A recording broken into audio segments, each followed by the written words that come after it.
The Lives of the Saints by Alban Butler, March 12th.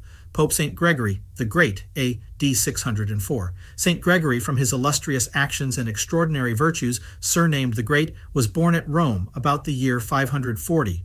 Gordianus, his father, enjoyed the dignity of a senator and was very wealthy, but after the birth of our saint, renounced the world and died regionarius.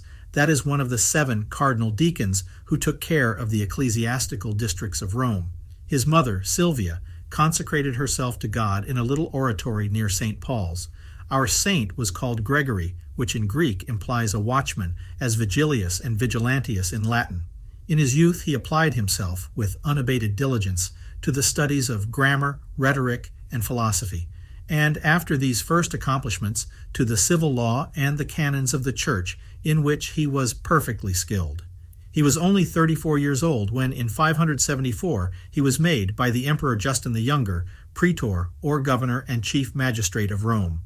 By this dignity he was the chief judge of the city. His pomp and state differed little from that of a consul, and he was obliged to wear the trabea, which was a rich robe of silk, magnificently embroidered and sparkling with precious stones, a garment only allowed to the consuls and praetor. But he could say with Esther that his heart always detested the pride of the world. From his infancy he loved and esteemed only heavenly things, and it was his chief delight to converse with holy monks, or to be retired in his closet, or in the church at his devotions.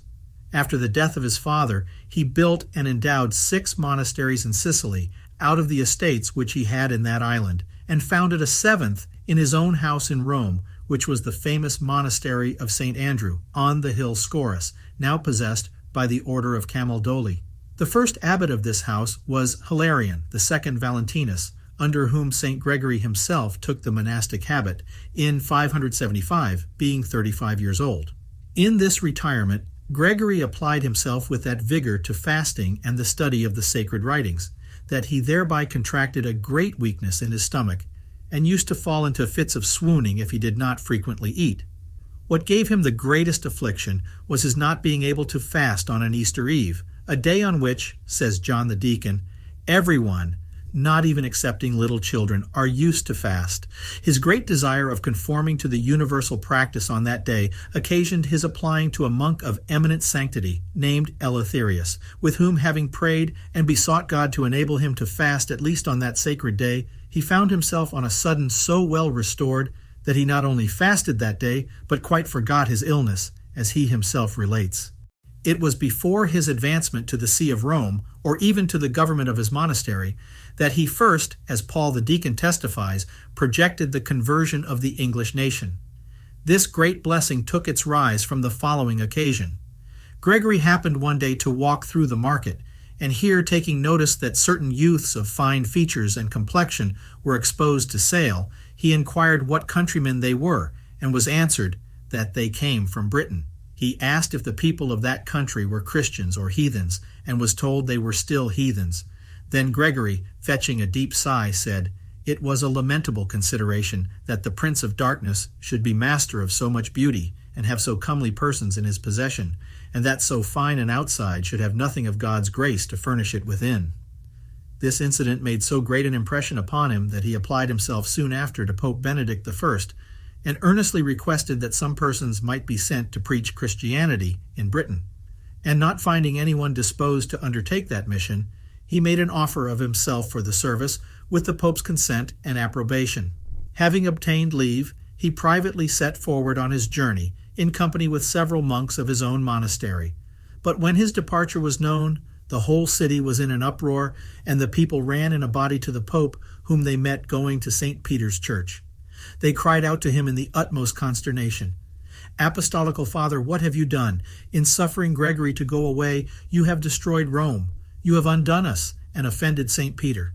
At these pressing instances, the Pope dispatched messengers to recall him, and the saint, being overtaken by them on the 3rd day, was obliged, though with great reluctance, to return to Rome. Not long after, the same Pope, according to John the Deacon, and the Benedictines, or, as Paul the Deacon and Baronius say, his successor Pelagius II, made him one of the 7 deacons of the Church at Rome, who assisted the Pope. Pelagius II sent him to Constantinople in quality of Apocrisiarius, or nuncio of the Holy See, to the religious emperor Tiberius, by whom the saint was received and treated with the highest distinction. This public employment did not make him lay aside the practices of a monastic life, in order to which he had taken with him certain monks of his house, with whom he might the better continue them, and by their example excite himself to recollection and prayer. At the request of Saint Leander, Bishop of Seville, whom he saw at Constantinople, he wrote in that city his 35 books of morals upon Job, giving chiefly the moral and allegorical interpretations of that sacred book in such a manner as to reduce into one body the most excellent principles of morality, and also of an interior life, of both which this admirable work hath been ever since regarded as the great storehouse and armory. Out of it St. Isidore, St. Thomas, and other masters of those holy sciences have chiefly drawn their sublime maxims. Mauritius, having married the daughter of Tiberius in 582, who had the empire for her dowry, St. Gregory was pitched upon to stand godfather to his eldest son. Eutychius was at that time Patriarch of Constantinople. This prelate, having suffered for the faith under Justinian, fell at length into an error, importing that after the general resurrection the glorified bodies of the elect will be no longer palpable, but of a more subtle texture than air. This error he couched in a certain book which he wrote. St. Gregory was alarmed and held several conferences with the Patriarch upon that subject, both in private and before the emperor, and clearly demonstrated from the Scriptures that the glorified bodies of the saints will be the same which they had on earth, only delivered from the appendices of mortality, and that they will be palpable as that of Christ was after his resurrection. The good bishop, being docile and humble, retracted his mistake, and shortly after falling sick, in presence of the emperor, who had honored him with a visit, taking hold of his skin with his hand, said, "I profess the belief that we shall all rise in this very flesh." Pope Pelagius recalled St. Gregory in 584.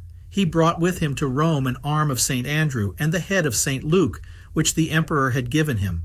He placed both these relics in his monastery of St. Andrew, where the former remains to this day, but the latter has been removed thence to St. Peter's, where it still continues. The saint with joy saw himself restored to the tranquillity of his cell, where he eagerly desired to bury himself with regard to the world, from which he had filed naked into this secure harbor, because, as he signified to St. Leander, he saw how difficult a thing it is to converse with the world without contracting inordinate attachments.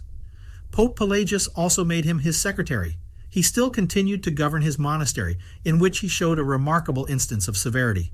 Eustace, one of his monks, had acquired and kept privately 3 pieces of gold, which he confessed on his deathbed. St. Gregory forbade the community to attend and pray by his bedside, according to custom, but could not refuse him the assistance of a priest, which the Council of Nice ordained that no one should be deprived of at the hour of death.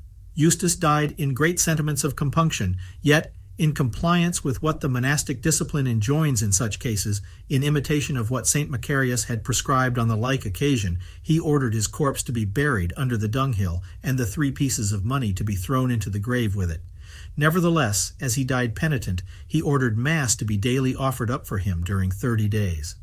St. Gregory says that after the Mass of the 30th day, Eustace, appearing to his brother Copiosus, assured him that he had been in torments, but was then released Pope Pelagius II dying in the beginning of the great pestilence in January 590. The clergy, senate, and Roman people unanimously agreed to choose St. Gregory for their bishop, although he opposed his election with all his power.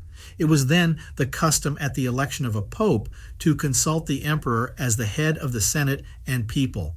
Our saint, trusting to his friendship with Mauritius, to whose son he stood godfather, wrote to him privately to conjure him not to approve of this choice. He wrote also with great earnestness to John, Patriarch of Constantinople, and to other powerful friends in that city, begging them to employ their interest with the emperor for that purpose, but complains in several letters afterwards that they had all refused to serve him.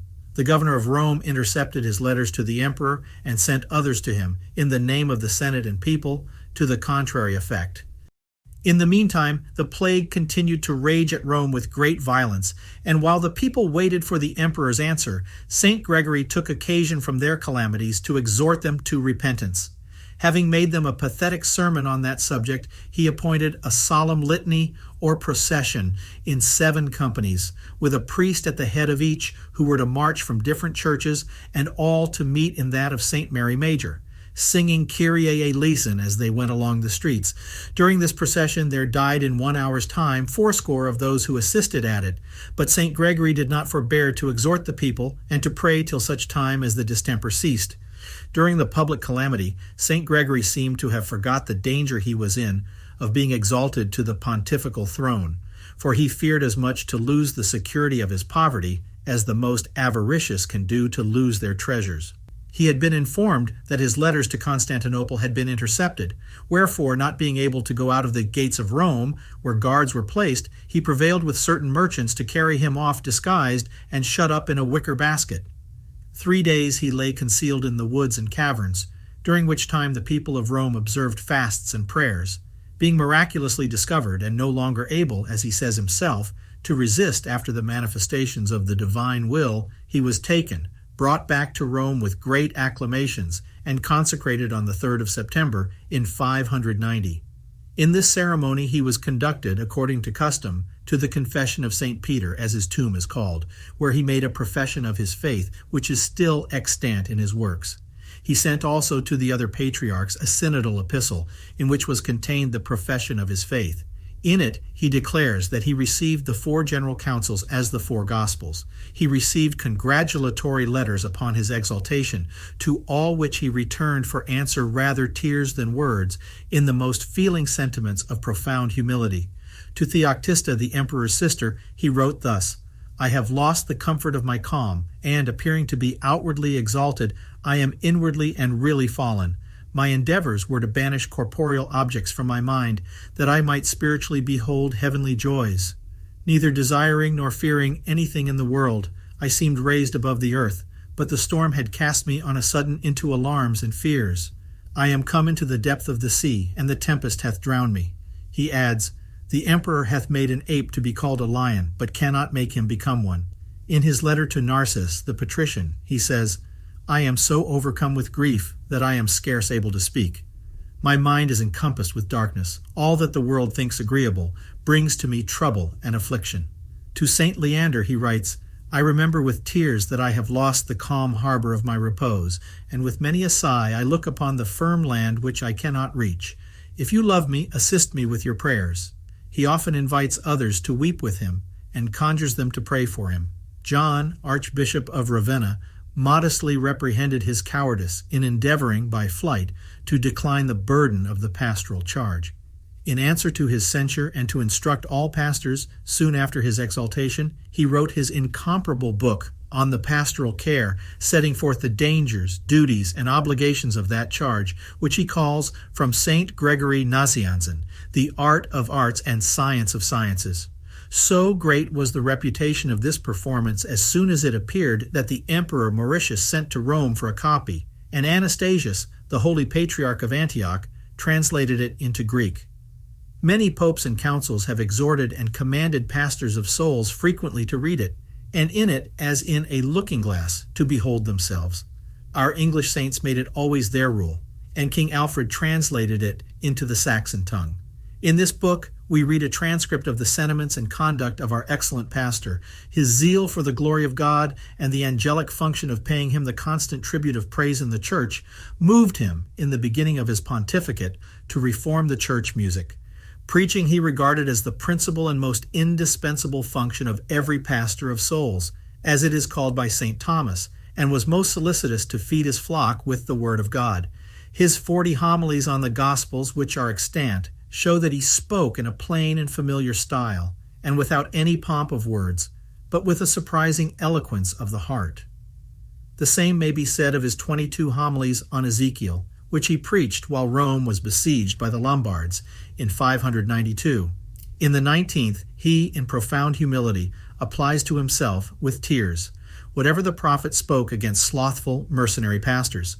Paul the deacon relates that after the saint's death, Peter the deacon, his most intimate friend, testified that he had seen in a vision as an emblem of the Holy Ghost a dove appear on his head, applying his bill to his ear while he was writing on the latter part of Ezekiel.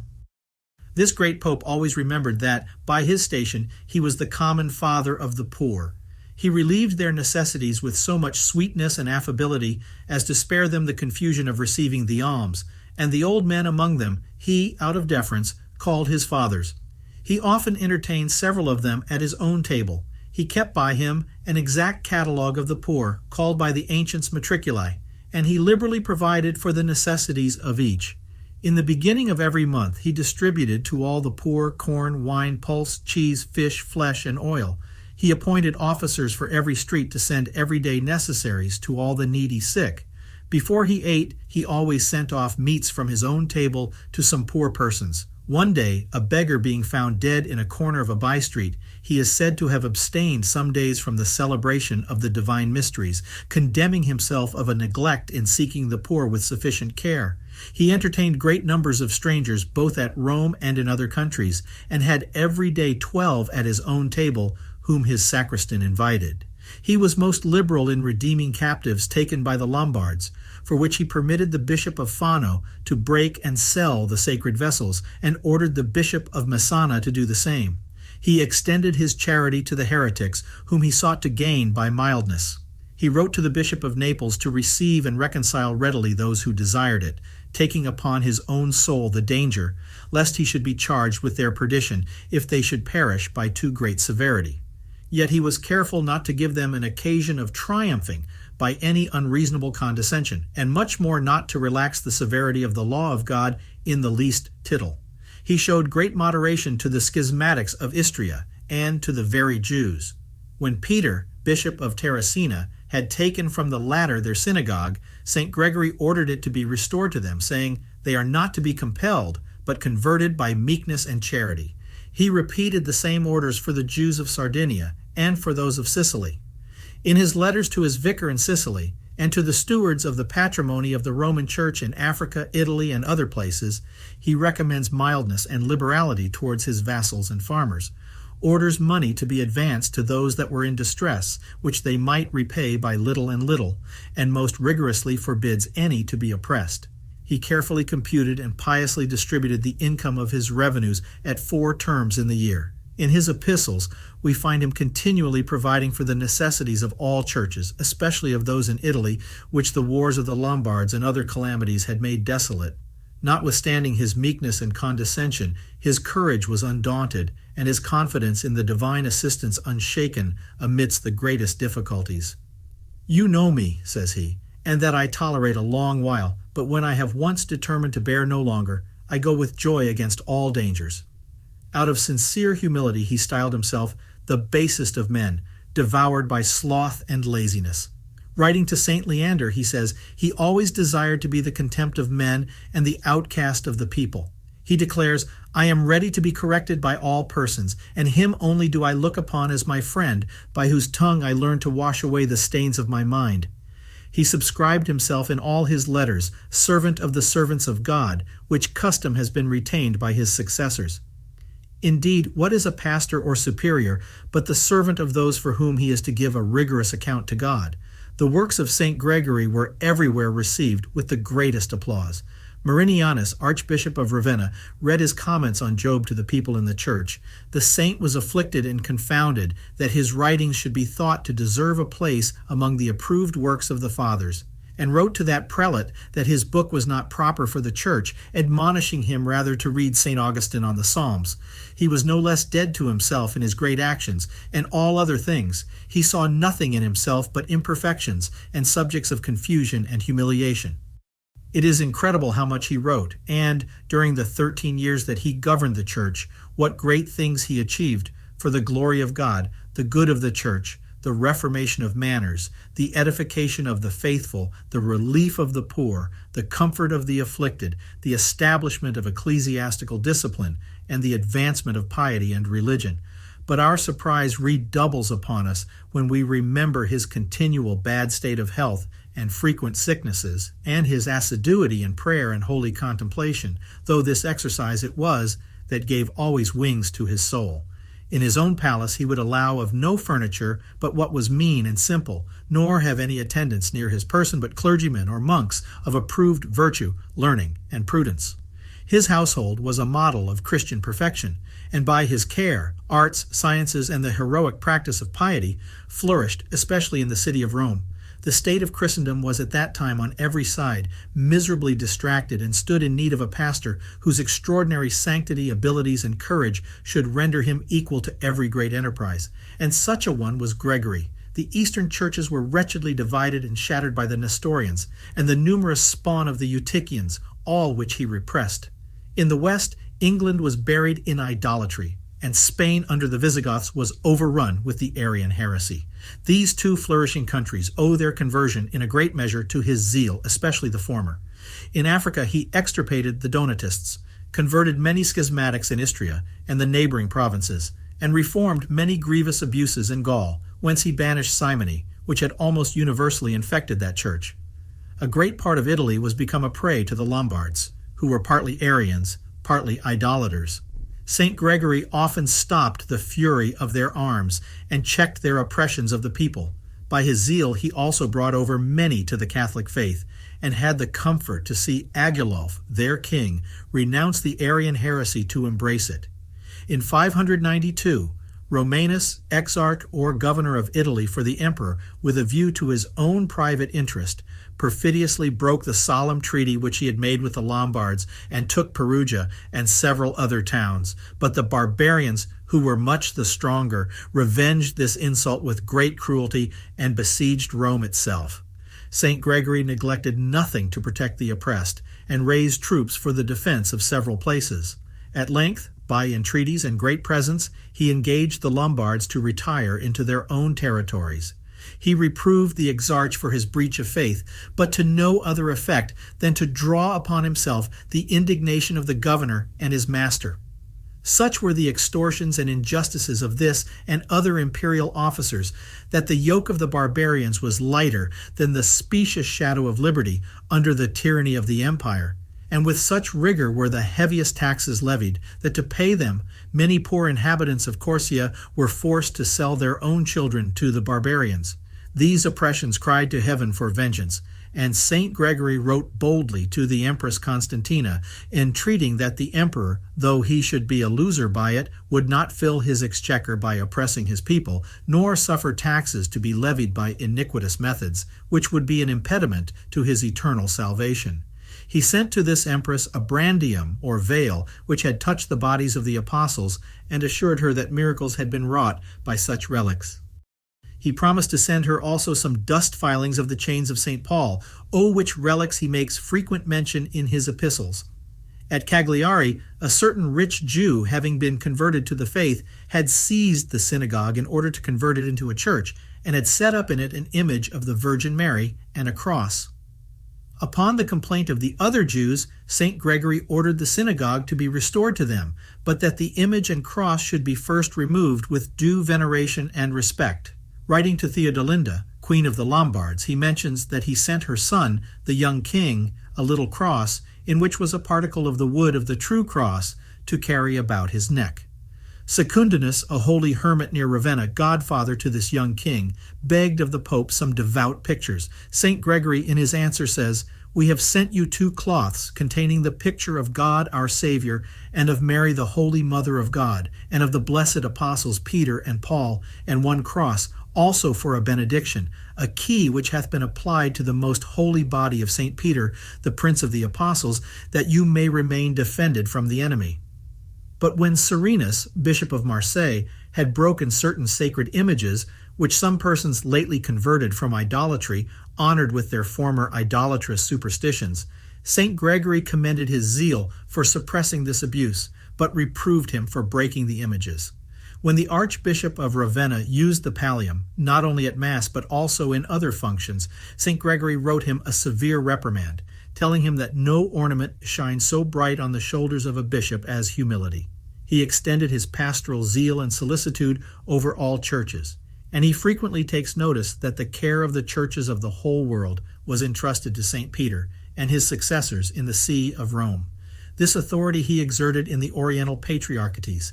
A certain monk, having been accused of Manichaeism and beaten by the order of John the Patriarch of Constantinople, appealed to Pope Gregory, who sharply reprimanded the Patriarch, exhorting him to eject a certain wicked young man by whom he suffered himself to be governed, and to do penance, and telling him, "If you do not keep the canons, I know not who you are." He absolved the monk with his colleague, a priest, re-established them in their monastery, and sent them back into the East, having received their profession of faith. He also absolved John, a priest of Chalcedon, who had been unjustly condemned by the delegates of the Patriarch. This Patriarch, John, surnamed the Faster, usurped the arrogant title of ecumenical or universal Patriarch. This epithet was only used of a general council, which represents the whole Church. In this sense, an ecumenical bishop should mean a bishop who represents the whole Church, so that all other bishops are only his vicars. Saint Gregory took the word in that sense, which would be blasphemy and heresy, and as such he condemned it. John indeed only meant it in a limited sense, for an archbishop over many, as we call him a general who commands many, but even so it savored of arrogance and novelty. In opposition to this, Saint Gregory took no other titles than those of humility. Gregoria, a lady of the bedchamber to the empress, being troubled with scruples, wrote to Saint Gregory that she should never be at ease till he should obtain of God by a revelation an assurance that her sins were forgiven her. To calm her disturbed mind, he sent her the following answer: "You ask what is both difficult and unprofitable. Difficult, because I am unworthy to receive any revelation. Unprofitable, because an absolute assurance of your pardon does not suit your state till you can no longer weep for your sins. You ought always to fear and tremble for them, and wash them away by daily tears. Paid had been taken up to the third heaven, yet trembled lest he should become a reprobate. Security is the mother of negligence." The emperor forbade any to be admitted in monasteries, who, having been in office, had not yet given up their accounts, or who were engaged in the military service. This order he sent to each of the patriarchs, to be by them notified to all the bishops of their respective districts. Saint Gregory, who was at that time sick, complied with the imperial mandate, so far as to order the edict to be signified to the western bishops, as appears from a letter which he wrote to the emperor as soon as his health was re-established. We learn from another letter, which he wrote some years after to the bishops of the empire, that on this occasion he exhorted the bishops to comply with the first part, and as to the second, not to suffer persons engaged in the army to be admitted among the clergy, or to the monastic habit, unless their vocation had been thoroughly tried for the space of 3 years, that it might be evident they were converted from the world, and sought not to change one kind of secular life for another. He made to Mauritius the strongest remonstrances against this edict, saying, "It is not agreeable to God, seeing by it the way to heaven was shut to several, for many cannot be saved unless they forsake all things." He therefore entreated the emperor to mitigate this law, approving the first article its most just, unless the monastery made itself answerable for the debts of such a person received in it. As to the second, he allows that the motives and sincerity of the conversion of such soldiers are to be narrowly examined before they ought to be admitted to the monastic habit. Mauritius, who had before conceived certain prejudices against St. Gregory, was offended at his remonstrances, and showed his resentment against him for some years, but at length agreed to the mitigations of each article proposed by St. Gregory, which the Holy Pope, with great pleasure, notified by a letter addressed to the bishops of the empire. The Emperor Mauritius, having broken his league with the Avari, a Scythian nation, then settled on the banks of the Danube, was defeated, and obliged to purchase an ignominious peace. He also refused to ransom the prisoners they had taken, though they asked at first only a golden penny a head, and at last only a sixth part, or 4 farthings, which refusal so enraged the barbarians that they put them all to the sword.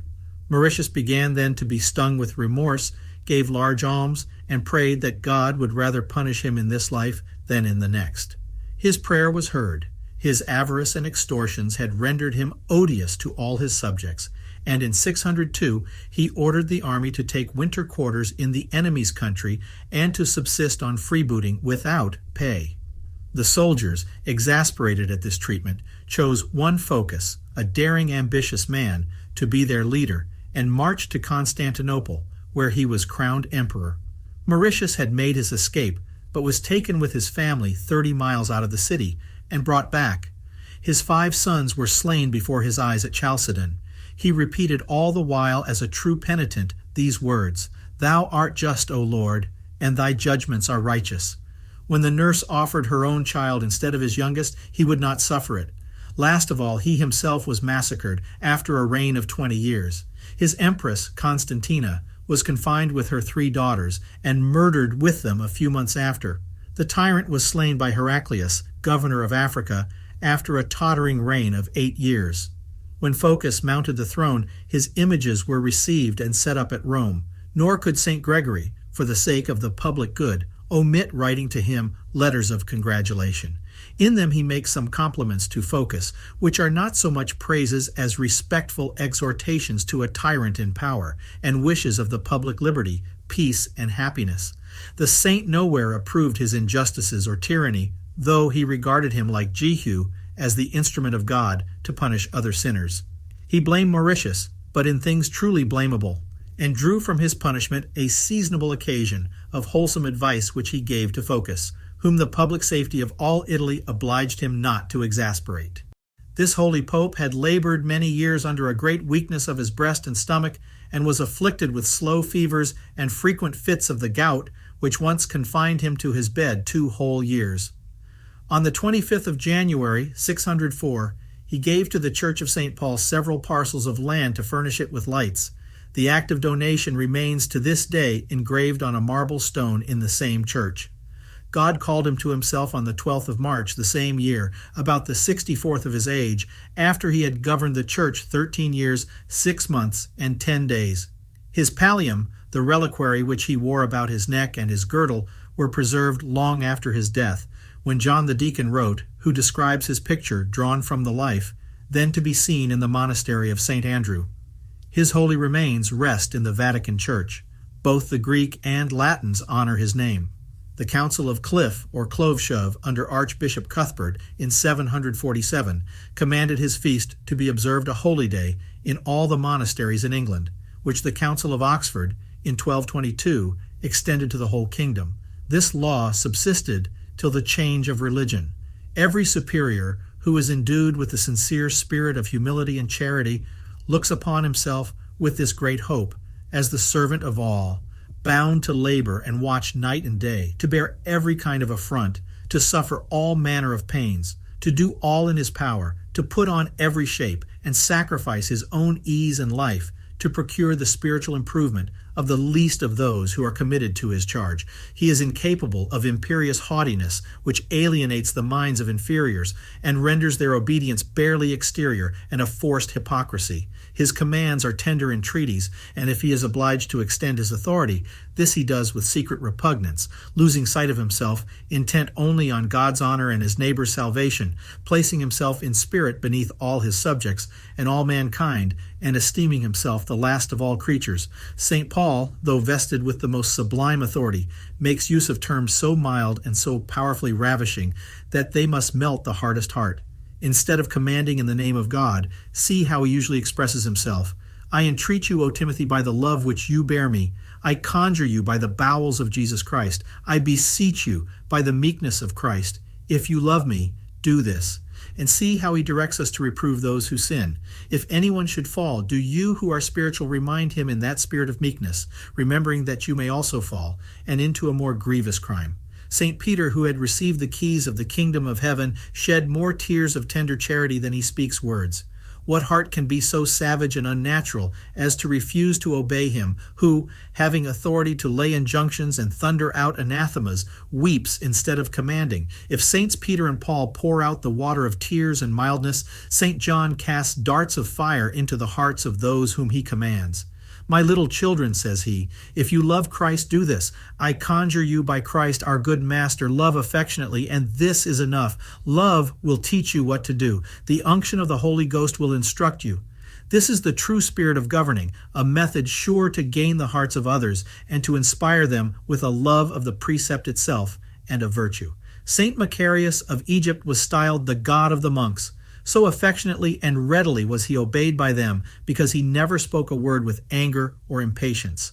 Moses was chosen by God to be the leader and legislator of his people, because he was the meekest of men, and with what astonishing patience did he bear the murmurs and rebellions of an ungrateful and stiff-necked people. David's meekness towards Saul and others purchased him the crown, and was one of the principal virtues by which he was rendered a king, according to God's own heart. Those who command with imperious authority show they are puffed up with the empty wind of pride, which makes them feel an inordinate pleasure in the exercise of power, the seed of tyranny, and the bane of virtue in their souls. Anger and impatience, which are more dangerous because usually canonized under the name of zeal, demonstrate persons to be very ill qualified for governing others who are not masters of themselves or their own passions. How few are so crucified to themselves and so perfectly grounded in humility, patience, meekness, and charity, that power and authority infect not their souls with the deadly poison of secret pride, or in whom no hurry, importunity, or perverseness can extinguish the spirit of meekness, in which, in all occurrences, they preserve the same evenness of mind and the same angelical sweetness of countenance. Yet with this they are sons of thunder in resisting evil, and in watching against all the artifices of the most subtle and flattering passions of sinners, and are firm and inflexible in opposing every step towards any dangerous relaxation. St. Gregory, by his whole conduct, sets us an example of this perfect humility and meekness, which he requires as an essential qualification in every pastor and in all who are placed over others. He no less excelled in learning, with which he says that humility must be accompanied, lest the pastor should lead others astray. But above all other qualities for the pastoral charge, he requires an eminent gift of prayer and contemplation.